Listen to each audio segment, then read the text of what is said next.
My appendix bursts, my parents, my brother, and even my fiancé are all too busy celebrating my sister's birthday. I'm outside the operating room, frantically calling every family member I can think of to sign the consent form, but every call is either ignored or hung up on. After hanging up on me, my fiancé, Joel Graham, texts back. Sophie, stop being dramatic. It's Yvette's 18th birthday today. Whatever it is can wait until after the party. I quietly set my phone down and sign the consent form myself. It's the 99th time they've chosen Yvette Norton, my sister, over me. This time, I choose not to care. I'll stop letting their favoritism hurt me. Instead, I'll do everything they ask of me without complaint. They'll all think I finally learned to be obedient, and they'll never realize that I'm preparing to leave them for good. I stayed in the hospital for 3 days, and for those 3 days, my phone stayed silent. I didn't receive a single call from my family. I didn't call anyone either. I didn't scroll through their Instagram feeds like I used to, trying to keep up with every little update in their lives.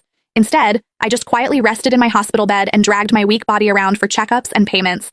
Even on the day I was discharged, I didn't tell a soul.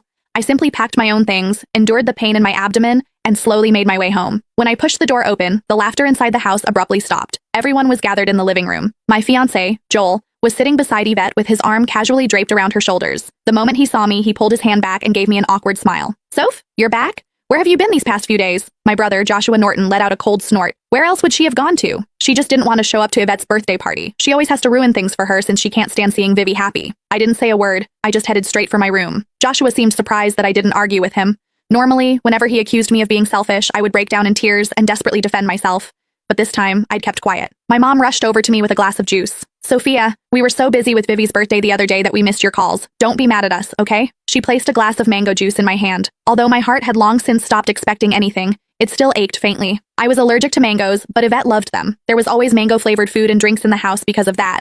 But no matter how many times I reminded them, no one ever remembered that I couldn't have mangoes. I handed the glass back to Mom and quietly stepped back. I'm not mad, I'll just go to my room. Just as I turned around, a loud noise came from the living room. Dad abruptly stood up and slammed his hand on the table. He screamed, "Why have you been walking around with that sour face ever since you came in? Your mother already apologized and even gave you your favorite drink? What's with that attitude? It looks like we've spoiled you too much." My heart twisted, and even breathing hurt. Tears blurred my vision, but I still lifted the glass from Mom's hand and drank it all in one go. I then gently set the empty glass down and wiped away my tears. I calmly looked at Dad. Yvette's the one who likes mangoes. I'm allergic to them, but it doesn't matter. I already drank it all. Can I go to my room now? Sophia, why didn't you say something earlier if you were allergic to it? Who told you to drink it? You're so stubborn. Mom panicked and quickly patted my back. Dad looked embarrassed, but he still harshly replied, "You could have just explained yourself. You've always had that unlikable attitude. You're nothing like Vivi. She knows how to communicate." Yvette's voice drifted over from the couch. "Dad, don't say that about Sophia. You'll make her sad." She sounded gentle, but the smugness in her eyes was impossible to hide. Yvette had always used my dullness to highlight her perfection. No matter what it was, she loved comparing herself to me. She would only be satisfied when she got to trample me.